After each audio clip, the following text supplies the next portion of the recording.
There is nowhere quite like Blue Water, and that makes it really quite special. We aren't just a standard building with shops in it. We are a destination that people want to come to and spend time in.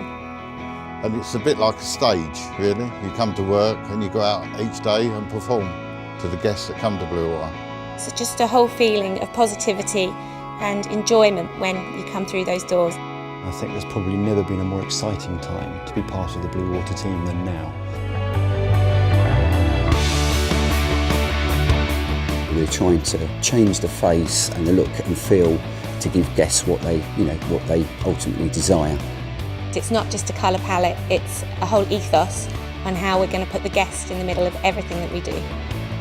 It's about caring about the environment that you work in and also caring very much about the way you deliver what you do on a day-to-day basis.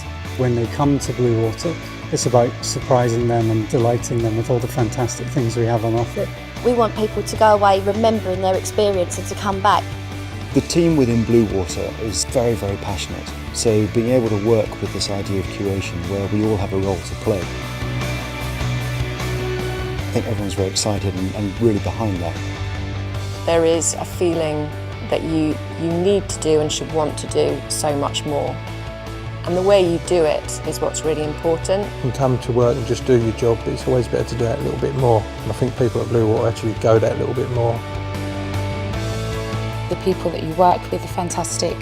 You have the opportunity to step outside of your day-to-day role as well. To look outside the box and look at the ways we can change things. Yeah, contributing something to the bigger picture. It's really one of these places that gets under your skin.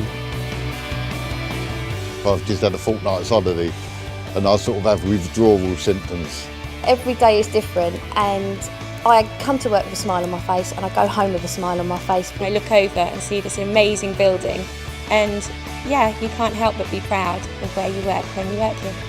I couldn't see myself working anywhere else really.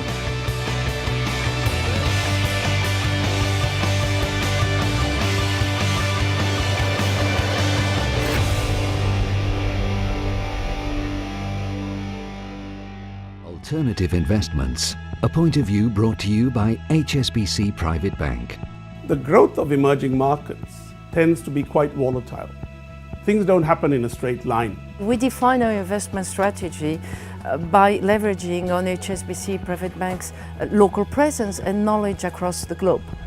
Having expertise on the ground in emerging markets is absolutely critical to making a success of your investments in that environment. We have a dedicated desk of emerging markets expertise whose objective is to provide investment support and solutions to our clients across FX, equities, fixed income and hedge funds.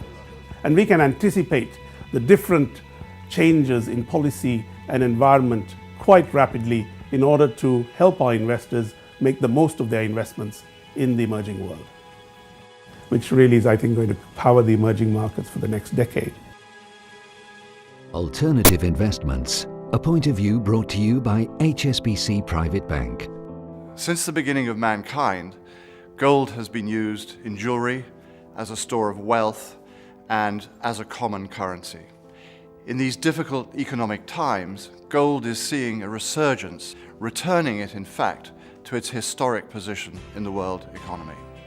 Today, investors have many new choices of instrument for investing in gold. Exchange-traded funds, structured products, as well as the traditional means of buying physical gold and holding it. At HSBC Private Bank, we offer our clients the opportunity to invest either in physical gold or take advantage of all these new instruments available in the marketplace. Many more investors from around the world are becoming enthusiastic about investing in gold. It's now becoming an essential part of every investment portfolio.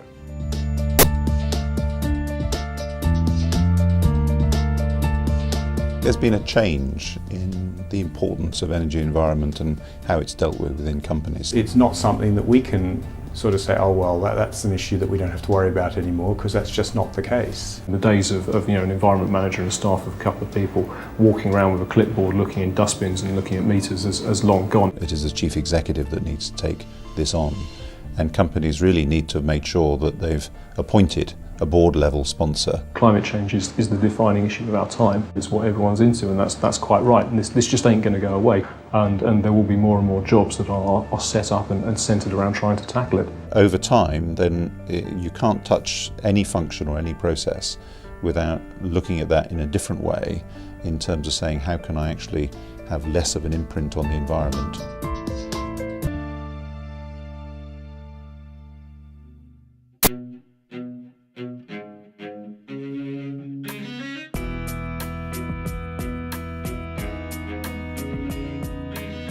My name's Tom. I'm originally from North East London, Romford. It's been a lifelong ambition of mine to get on the road, so as soon as I was old enough, I was taking lessons. As soon as I passed, I got myself a car.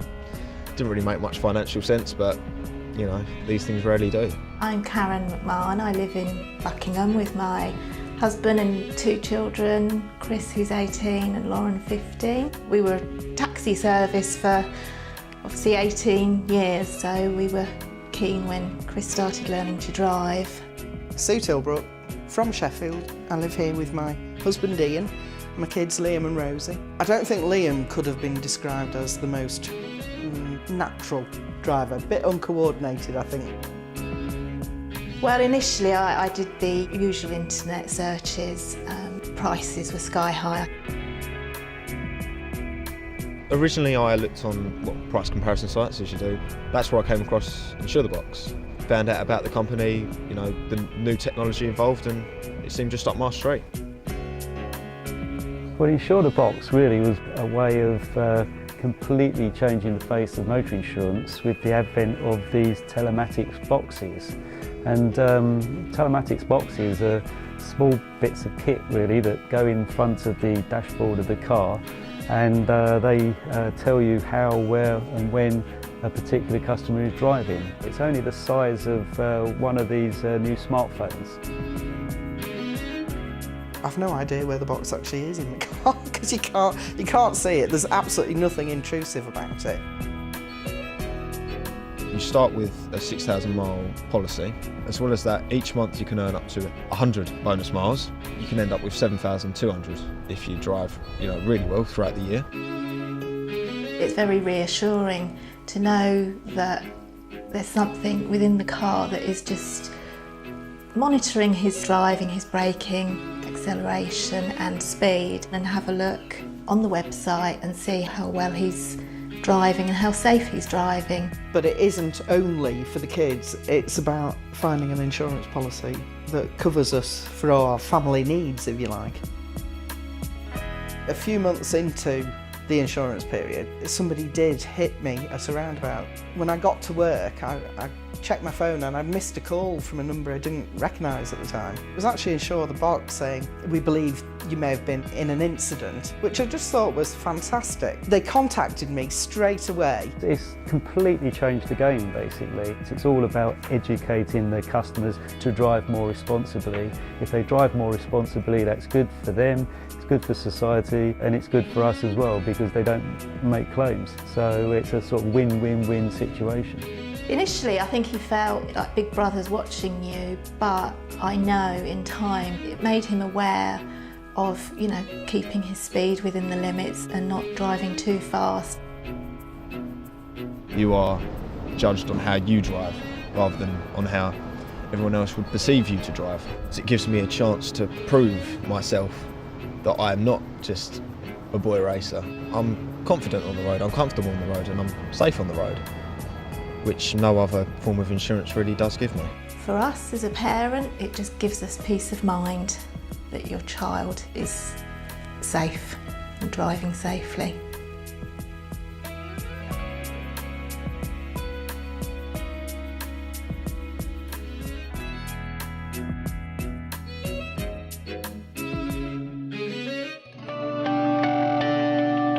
Embrace change. The iShares Keep Evolving series. Change means opportunity. What happens when you embrace it? From day one, we wanted this to be an international product. We knew it was a huge market, it's $1 trillion market, the telecommunications industry. So if we could just change people's behavior and move from picking up the telephone, which they have done for many, many years, putting on a headset and clicking on a computer. Within the team, it was very much like a lot of people there was really on a mission to really change the way people communicated. Skype really broke the norm, being a European-based company, becoming a global category leader in the tech industry. Typically, Silicon Valley entrepreneurs, they think very much about Silicon Valley as a reference market, and it takes more time for them to think internationally. And talent is something that is universal. You're looking for this talent all around the world today. The next big company is going to come from the most unknown place. What you need to have is encouragement and access to capital. You need to have a desire to challenge the status quo, to challenge the norm, and not accept the existing solutions, and try to look at things in a very different way.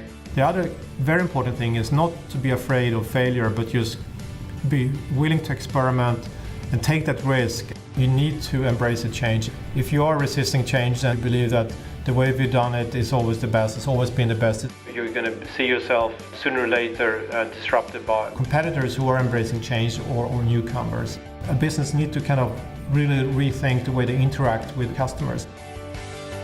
And the good news in all of this is that the customers are in the driver's seat. It's really the customers who are deciding, and they're voting with their feet. Time to think differently. Take advantage of the investment market opportunities with iShares.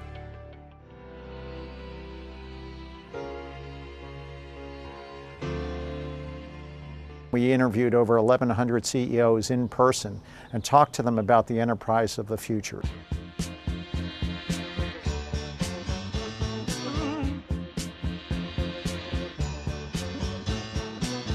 The pace of business was pretty civil. It's not civil today. The series of interviews we did is unique in that we did it really in the office, face to face.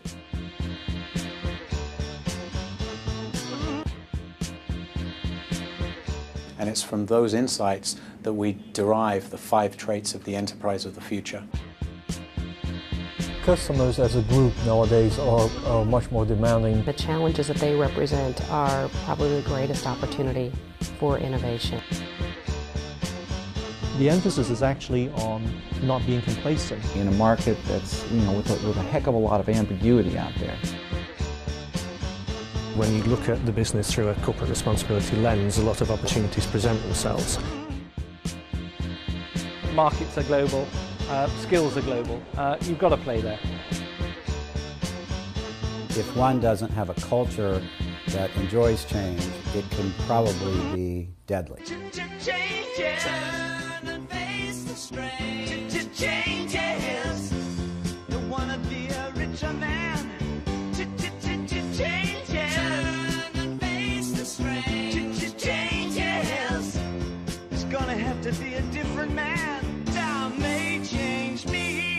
Change is going to be a way of life, and it's something that you're going to have to do well to compete. I said that time may change me, but I can't.